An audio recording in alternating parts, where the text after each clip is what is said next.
Universe 11, Pride Troops Headquarters. In a completely dark and spacious room, there was a being with a muscular build and gray skin. He was wearing what seemed to be a suit predominantly black and red with a pair of white boots and gloves. This being was levitating in a posture of meditation with a red aura covering him in its entirety. This is Jiren who, according to some deities, classifies him as the most powerful mortal in the Universe 11. He was training and enhancing his acquired abilities throughout his entire life. Life through meditation, a method that for some was boring and useless, but for him, it was one of the best ways to progress and increase his strength. Leaving that posture, he would open his eyes revealing them, a completely black color with white reflections resembling a pair of pupils. It was already a lot of training for today. He deserved a little break, and what better than going to see his new friends? The Gray would inevitably begin to remember the events throughout these 12 months of the Tournament of Power, which, by the way, there were not a few.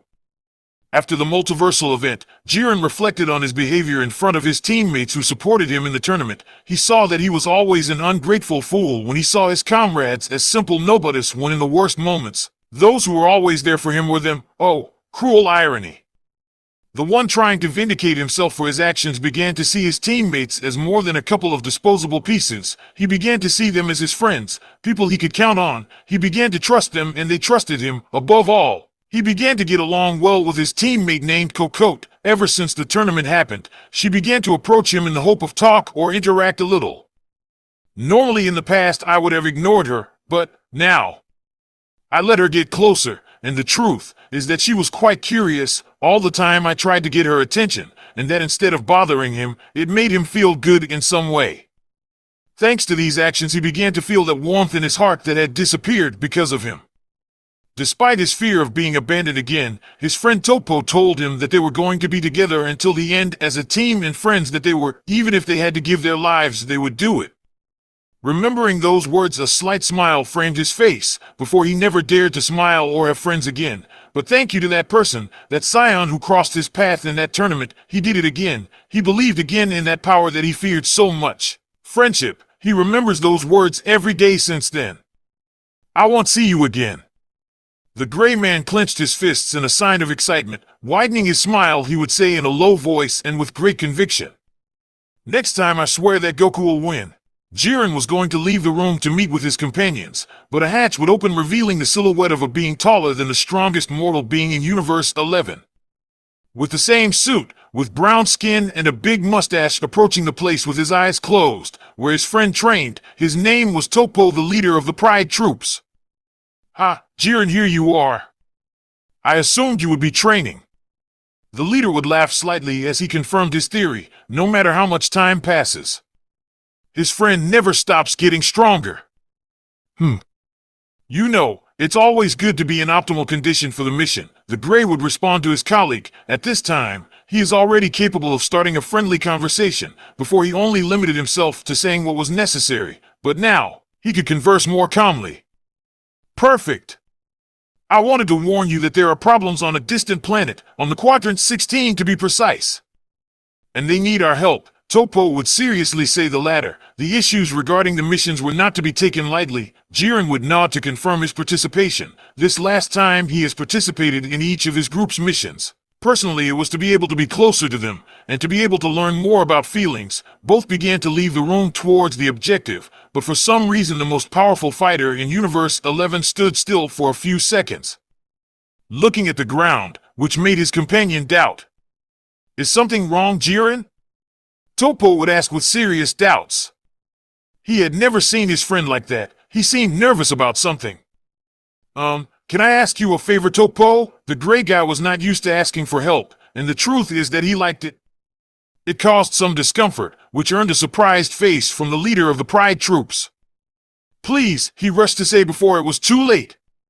I must admit that you took me by surprise, Jiren, but of course, you can ask me anything. Topo would see how his partner closed his eyes and sighed, ready to speak. Even if he didn't say it, the leader was very eager to know what it was about. Could you help me find a new pose? Jiren would look away to the side. This would really leave the leader dismayed, but after a while I let out a small sigh along with a small laugh. My goodness, for a moment I thought you would tell me about a powerful enemy that you couldn't defeat. that would be a great threat to everyone. But poses are something serious too, especially here in the troops. Why do you want to change yours? The leader observed his friend, who saw him as somewhere between curious and displeased by what he had said. Shaking his head, he was about to answer. Well, I thought that with a new pose I could integrate more into the group and continue strengthening these bonds of friendship that I have formed with you. The most mortal powerful man of Universe 11 would be sincere with his friend, who saw him with a face between happy and stunned. I am glad that you continue to open up to us, Jiren. I hope we can meet your expectations in search of your new pose, and never forget that you can always count on us, my friend. Topo would exclaim with a big smile towards his comrade. But there's something I don't understand. Why change your current pose? I think it looks cool and makes you look mysterious. The next Hikaishin wanted to know his colleague's intentions. His pose didn't work. It was not bad enough to change it. I don't know how to explain it, but that pose feels very closed, somewhat isolated from the others.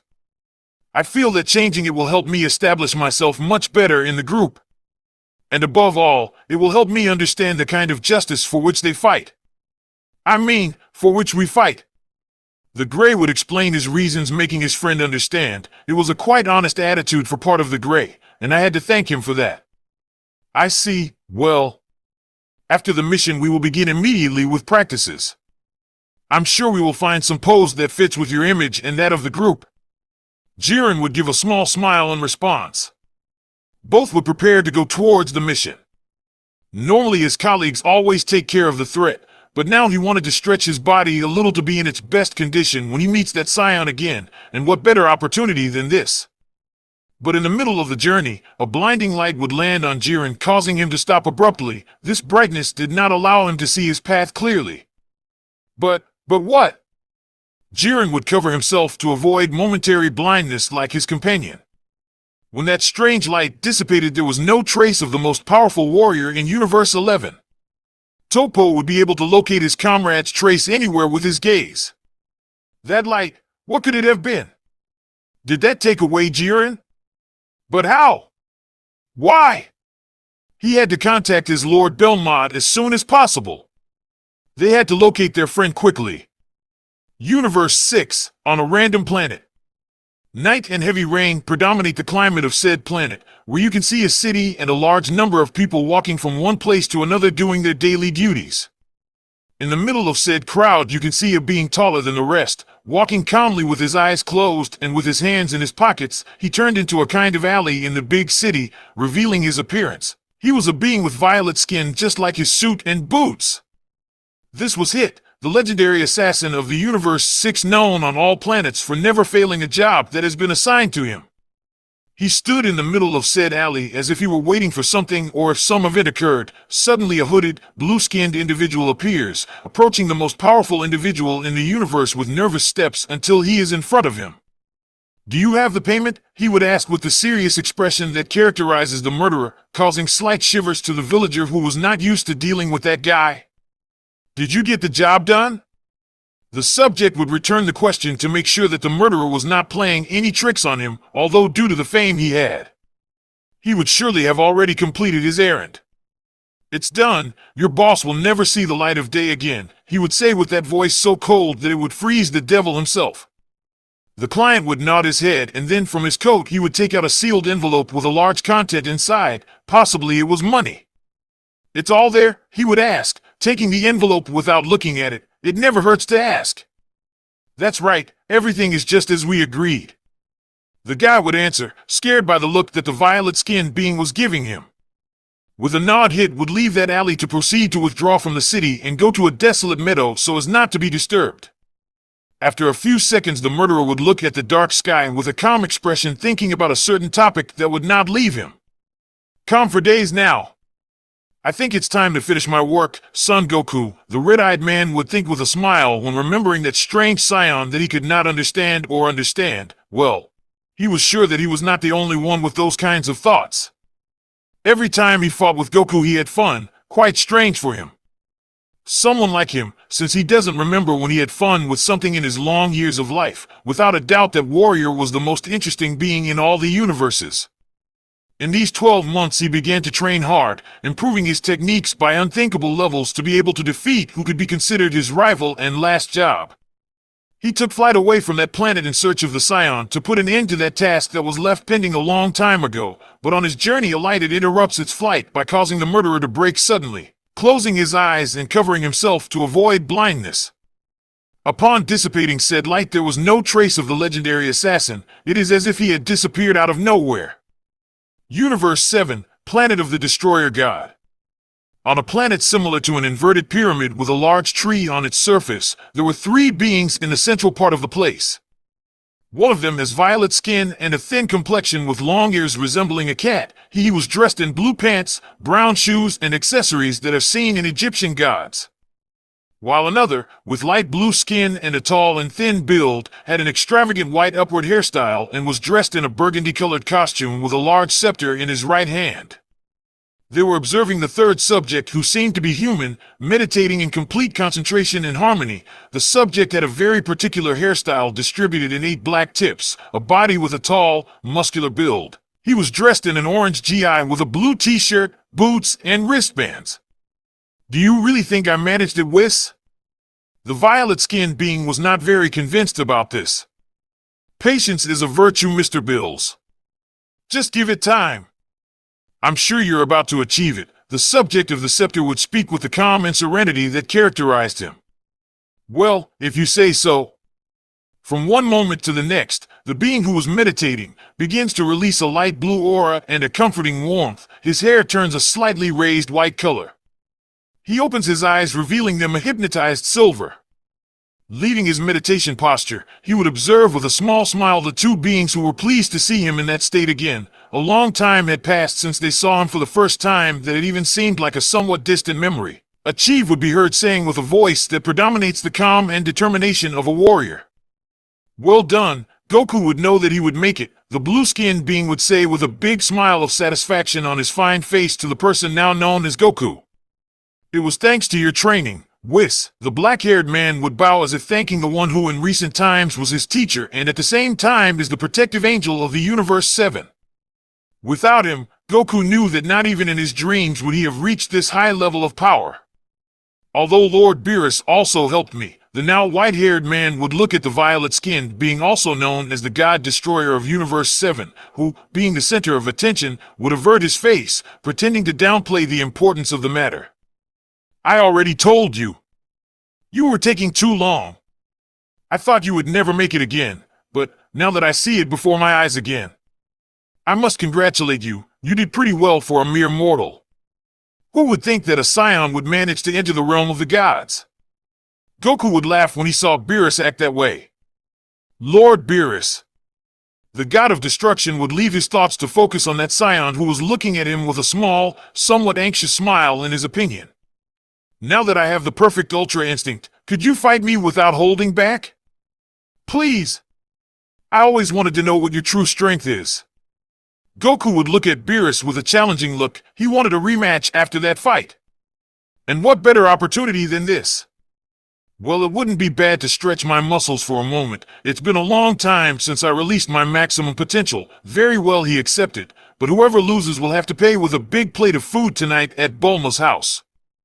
I hope you don't disappoint me. Beerus would have a smile on his face for the fight he faces. It's been many years since he had a battle at his level. This would be a lot of fun, and the best of all is that if I won at night, I would have a lot of food. Whis would sigh and put up an energy field to prevent them from destroying the entire universe at the first impact. That was already happened once, and he had to go back in time to stop them, and the truth is that he wanted to save himself all that trouble now. The 2 fighters would launch themselves at maximum speed to clash their fists, making the entire energy field tremble, but the Scion's strength was greater than that of Bill's, who looked somewhat dismayed, but then, to the confusion of his enemy, he would smile. New account. Wow. I must admit that this is very funny. The god would exclaim with great enthusiasm and then walk away and begin to expel all his power, leaving Goku impressed. He never imagined that only one guy had so much strength stored up. The god was now surrounded by a layer of purple energy that covered his entire body. Whis, on the other hand, was really surprised. He never thought that his 2 disciples would fight with everything they had. Very well, Goku, since you have made me come this far. I will not forgive you for retract, the purple-skinned being would exclaim loudly. He, don't worry. I would never abandon a battle. This is getting very exciting. With those words, the Scion would increase his power to its maximum capacity. That's how it is spoken. Both would clash fists again, to now begin a strong exchange of fists and kicks that only the angel could witness. The truth is that this battle was something worth admiring. No one took advantage of the other, and it was something very impressive. Boom! After a few minutes of hand-to-hand combat, the white-haired man would walk away from his rival, and then begin to charge his signature technique. Cupping his hands, a blue sphere would appear. I'll finish this now. Ka! Me! Ka! Me! Don't be too clever. While Bills charged a large supernova bigger than his own planet. 5K! The Scion's blue sphere would be propelled forward in the form of a large torrent of energy of the same color. At the same time that the god supernova was thrown, causing both powers to collide. The battle was very tough. Neither of them wanted to lose. The angel knew that very well. Both were equally stubborn. After a few minutes, both energies would explode simultaneously, leaving a large screen of smoke, which would vanish due to the ki of both warriors who were panting from the exhaustion caused by the techniques. But the challenging smile did not disappear from those faces. Both opponents would take distance again, and they would get into combat position. When they were about to launch themselves against each other again, a light would surround Goku, making Whis and Beerus open their eyes in surprise. When the light dissipated, there would be no trace of the Scion, leaving the Hakeishan and the Angel of Universe 7 worried and confused. What the hell happened, Whis? Where's Goku? Beerus would shout without understanding the situation of his disciple and starfighter. Whis would search with his staff for some sign or whereabouts of the Scion, first in his universe, and when he saw that he was not there, he proceeded to do a search through the 12 universe, but there would be nothing, leaving him very surprised. I can't find it. Find him, Lord Beerus. It is as if he had disappeared from this dimension or existential plane. He is not in any of the other universes. Whis, he would look at Beerus, who was with a face of great caution. No, could this be happening to him now? Why do problems always have to happen in his universe? Returning to his base form, he would begin to think about where he could be. We have to find him quickly. I don't care. I want to imagine if the Lord Zeno finds out that his only friend has disappeared. Beerus would express something upset. If the king had all found out about this situation, his life, no. More well. The entire Universe 7 would be at risk. And he didn't want that. Existential void, dimensional gap. We see a Goku with his eyes closed floating in a kind of violet place with large crystals around him. The Scion would begin to regain consciousness and would notice the strange place he was in, finding it a very strange one. Don, where am I? He would ask out of nowhere, seeing that he was completely he would try to move, but he couldn't for some strange reason. It's as if his muscles were asleep, so all he had to do was wait to see if something happened.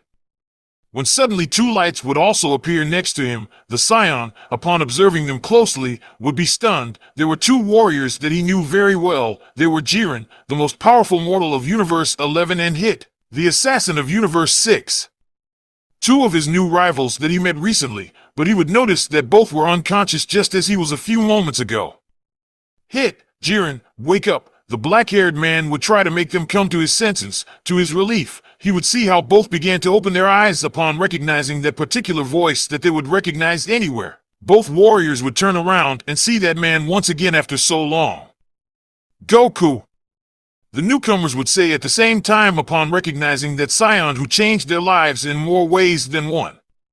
Both would become aware of the other's presence and would look at each other simultaneously, recognizing each other. You're Jiren from Universe 11, right? Hit would question when he saw the warrior who was with him. He would never forget that face. And above all, that power that shook the kingdom of nothingness. Assassin of Universe 6, Jiren, when he saw him, he would feel a little bad for how he treated him in the tournament that time. When referring to his profession, he had to ask him apologies for being displeased with your job. After all, everyone earns money as they can, or not. When he was going to say something, Goku beat him to it. Hey guys, do you remember how they got here? Both warriors would shake their heads. To tell the truth, Neither of them knew how the hell they ended up in this place, only that strange light, and then, nothing, everything was in white. But that was the least important thing. Now they had to figure out how to get back. They would try to move, but the black-eyed man would tell them that he tried before and couldn't, so they didn't know what to do or how to proceed. And now how are we going to get out of this place? Jiren would dare to ask, as there was no solution to help them get out of that strange world or dimension. Maybe I can help them. A voice echoed throughout the place, making the warriors turn their gaze to find an old man? Or so it seemed. It was a being with wrinkled white skin with horns and a long white suit with 6 magatamas, with 9 spheres below it. But the strangest thing was his eyes, which were a metallic purple color with circular patterns. It is an honor to have before me the strongest mortals of the 12 universes. That person would tell them with a calm smile.